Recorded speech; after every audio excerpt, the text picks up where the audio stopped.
Hi Leo, thanks for joining me. Don't switch off. This is going to be an important month for you, okay? And I'm going to give you the astrology forecast for October 2015. Now, the first thing I want to look at is there's two things going on the 30th of September which are really, really important and they're going to impact you. The first is that Pluto starts to square the Sun on the 30th of September and it stays in that relationship, the two connect in that way, until the 12th of October. Okay? So Pluto is your ego, and your ego is a little bit under the weather at the moment because the Sun's in Libra, and this isn't really the best sign for you because Libra is very about being balanced and considerate and looking at the other person's perspective and not speaking out of turn and always considering everything. And you like to have fun and you like to say things and be kind of yourself, and you feel a little bit stifled. And it connects with Pluto, which is in Capricorn in your 6th house, and that's kind of rejigging, if that's a word, the energies in your day-to-day routine in your working life specifically, okay? And it seems that there are a lot of changes in your working life that you're kind of having to put up with, that you're going to have to roll with. So it may be that your workplace is changing your role, or that different things are expected of you. But there are external forces that you're having to put up with, and you're being very, very diplomatic about it, and you're saying, yes, okay, I'll do it, and of course I will, and yes, I will help you, thank you, sir, good morning, yes. And it's irritating you a little bit on the inside. You just want to say, hey, I don't care about this, I want to do it my way. So good for you for being diplomatic, for keeping your patience. Just be aware that that's kind of floating around. You can handle this, okay? You can do it. On the 30th as well, Pluto starts to square Uranus, and that stays around for much longer until the 13th of May 2016, so 9 months. And Uranus is the sign of rebellion and moving things forward, and that's in your 9th house of exploration and travel. Basically, you'd much rather be on holiday, or you'd much rather be educating yourself, or you'd much rather be experiencing something for yourself. So if you're a student and people are getting on your case, then focus on the work, focus on building your mind and your skill set, and focus on that. If you're in a dead-end job and you don't want to be there anymore and everyone's just bothering you, focus on what you can learn from that job. Focus on why you chose that to begin with. Focus on how you can expand. If you are a person where you can go on a holiday for a month, do it. Find different cultures. Do something new. Broaden your horizon. You'll love it. But the main thing is not to let other people give you that sense of I'm being bogged down here, I'm feeling like hard done by. Everyone's kind of wanting something from me and I'm getting, don't go down that road because it's hard to get yourself out of that. So try and get the good out of the situation. There's a lot of activity in your 2nd house this month. Jupiter, Mars and your midheaven are in your 2nd house, okay? And it means that you have great potential to make a lot of money this month. You can apply yourself practically. When you do apply yourself practically, Jupiter, the good luck planet, comes in and says, ta-da, here you go, let's make it bigger and wonderful. And then your midheaven is in Virgo as well, which means you can knuckle down and you can work very, very hard. So I've just told you that don't let yourself be bogged down, because your work, your output is actually going to be meaningful. And if you let other people drain your energy with all of their demands and their wants and their needs, you've got to have clear boundaries and you've got to focus on what you can achieve, because you really can achieve a lot. Chiron squares your moon on the 3rd of October, and this is a day in particular when other people, I think this is when things come to a head and other people may feel like they're wounding you even. And the way to solve that is to communicate that. Okay? Thank you for the 8,000 files that you've just put on my desk and that you want by tomorrow, but I don't think I'm going to be able to do them because I've also got these to do. So there's the situation, that's the reality of it, you deal with it. Okay?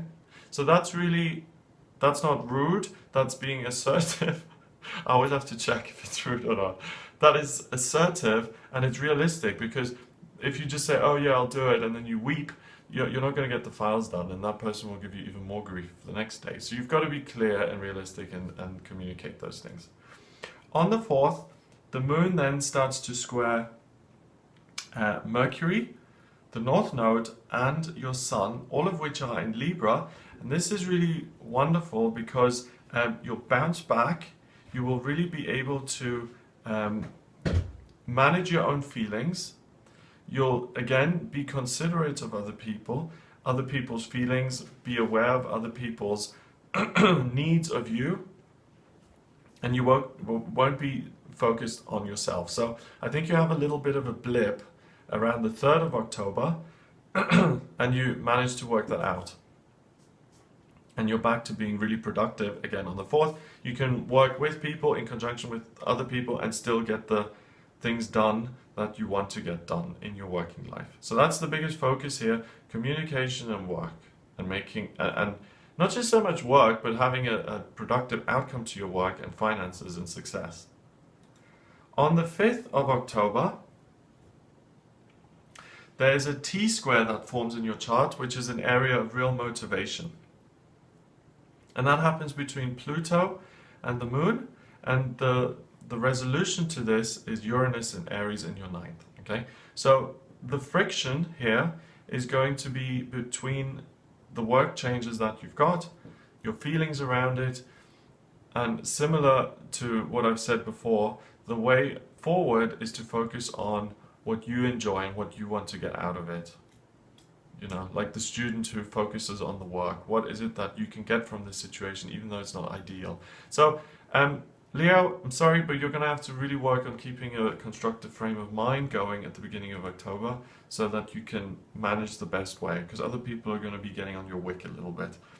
Pluto starts to trine that big area of activity that you've got in your 2nd house on the 6th of October.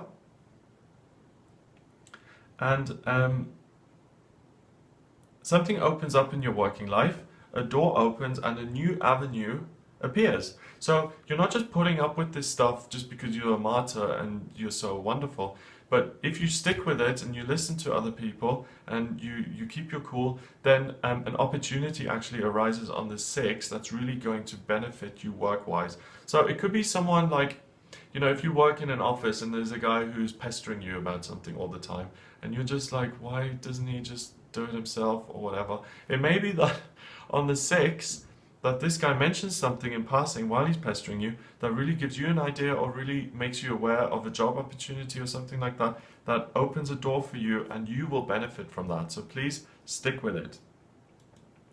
On the 7th of October, the moon starts to trine Uranus. You feel much more like yourself on the 7th of October. You start to feel your sense of freedom coming back, you start to enjoy yourself, and you start to feel like things are going your way again, okay? So you're in charge again. You're a sign that likes to feel like you have positive relationships with people, you know, and people value you and people like you, and you don't like kind of feeling like you're being taken advantage of, okay? So the shift occurs on the 7th and things start to feel much easier and more fun again, really, just to simplify it. Venus goes into Virgo on the 9th of October, and Virgo is your neighbor in terms of the chart. It comes after your month, and Venus in Virgo for you doesn't really work. Again, you're being kind of put into a situation you don't really want to be in. You're having to look at all the details, you're having to be really discerning, and you don't really want to read the instruction booklet, you just want to listen to the music, okay? You don't care. However, this can really work to your advantage this month when you apply yourself to work. Venus, super powerful, positive. Your moon, your feelings of strength. Mars, your power, your desires, what you want, and Jupiter, good luck, all of your personal, positive, powerful planets, and your 2nd house of money. And this is a time for you to work. Work, work, work. Get busy, get productive.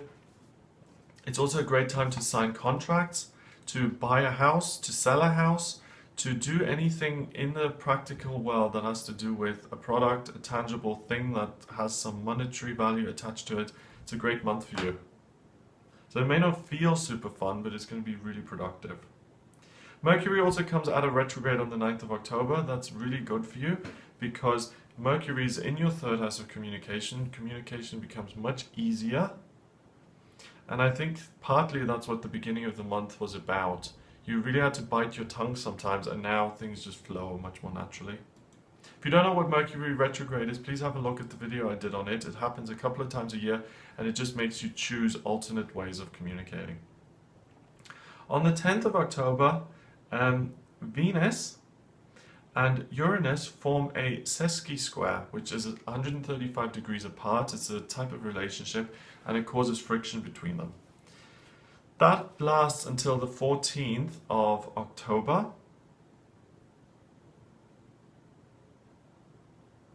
And you will become enamored and impassioned by something new. I think you'll want to learn something new. I think you'll find a destination that you want to visit. I think you'll find a new way of doing things. But for those 4 days, you'll really discover a new way, a new skill set, something that you can apply yourself to, and something that you can learn, and something that expands your horizons. Make sure that you take note of that, even when it ends after the 14th, because that's going to be part of your future. On the 11th, the Sun and Uranus and Pluto form a T-square, again, more friction, and this is between what you're learning about, and this kind of complements Venus and Uranus there. You're kind of really into something new at the moment, and you don't really know how to integrate it into your working life and how to stay focused. Just realize that anything new that you learn around this time of the month is actually going to enrich your life in future. So don't get completely obsessed by it and call in sick and just obsess about this new thing that you're really interested in. Learn about it for a couple of hours that day, and then realize, hey, I could actually include this in my working life, and connect the dots between this strong interest you've got at the moment and your working life to get the most out of it. The new moon happens on the 13th, and that's in Libra, and that's in your third house of communication. This is the strongest time of the month to really come across very well. You can present something, you can build relationships, you can be extremely diplomatic, and you can also implement new ideas that are original and unique to you. So if you've got something totally outlandish and you think, well, no one's going to go for this, either in your personal life or in your working life, you know, like a new idea, I suggest that we get rid of the mailroom and we start posting things ourselves. Just an example. In your relationships, I suggest that we start, I don't know, going for a meal every Sunday. You know, it's something that you want and that you care about, and you're trying to implement it into reality. It's a good day, if you have any of those desires to make changes, to do it on the 13th, because you'll come across very well. And by pouring energy into this new idea, this new area of your life, this new interest, you can actually create it. Jupiter and Neptune have also been opposing each other for the last 2 months-ish, and they stop opposing each other today. Jupiter is growth and good luck and expansion for you, specifically in your money sector. Neptune is in Pisces in your 8th.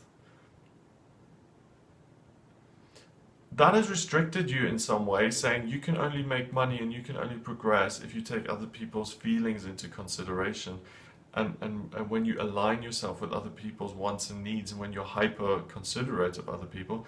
And because that stops opposing each other today, that element is going to fade out of your chart. So again, it's a return to self. It's the Leo kind of finding its own swagger again, and kind of getting back to yourself. Does that make sense? So you're not going to be as limited by the opinions of other people and their needs and all of that stuff. On the 17th, the moon starts to trine Uranus. Oh, and this is great, because if you do anything today, If you do any research or reconnaissance, or you go on a day trip or on a day out or something like that, you really meet someone or find something in another person that you love and that you can see a future with.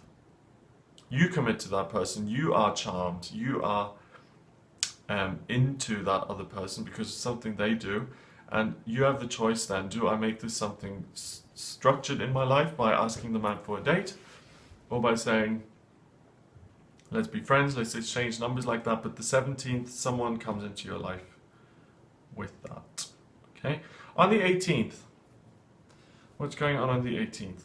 The moon is now in Sagittarius in your 5th house, and that connects with your North Node and your Mercury. And that's an extension of yesterday, because yesterday you met someone who you could really see a future with. Today, if you pursue that and if you continue to engage with that person, that'll deepen and that connection will get even better. So, that's nice. I hope I meet a nice Leo who thinks I'm amazing around the 18th or 19th. When is it? Yeah, the 18th. Yeah, 18th. So yes, you Leos are going to be charmed by other people, and that's nice for the other people. You just saw my reaction to it. Everyone wants to make a good impression and feel like other people see the good in them. So that's something that you have to offer everyone, and people are going to like having you around this month. On the 19th and 20th, the Moon and Pluto conjoin in your 6th house. You're going to feel very much like you're at one with your job. I think you feel totally identified with your work. You know, that's the butcher who sees himself as a butcher. That's the jewelry designer who identifies totally as a jewelry designer, and you commit to whatever it is you're doing. And because of that commitment, you really make a breakthrough and you have an inspirational moment. That's both on the 19th and the 20th. And you can put that into practice. I'm certainly no artist. Well, I'm no artist, but I remember like when I was 18, for some reason, one day I was just guided to draw. I haven't drawn since, but on that one day, like 16 years ago? Anyway, a long time ago, I was guided to draw. I picked up a pencil and I drew something, I really liked it, and it hung on my wall for 2 years. Where did that come from, right? I mean, where do these things come from? And you have that kind of moment. In your work, you're like, yes, I'm working, I'm totally into it, bam, idea, inspiration comes up. Neptune and the Sun start to trine each other on the 23rd of October, and they continue to do that until the 6th of November. And when the Sun and Neptune form a relationship, you become more psychic. If it's conjunct, really, really psychic. If it's squared, major friction between the messages you're getting. When it's trine, it's a natural, which is what this is, a trine. There's a natural understanding of the other side and a natural kind of connection with it. So listen to your guidance, listen to your intuition over these 2 weeks, because it will get much stronger. The Moon trines Saturn on the 25th. Saturn is in your 5th house.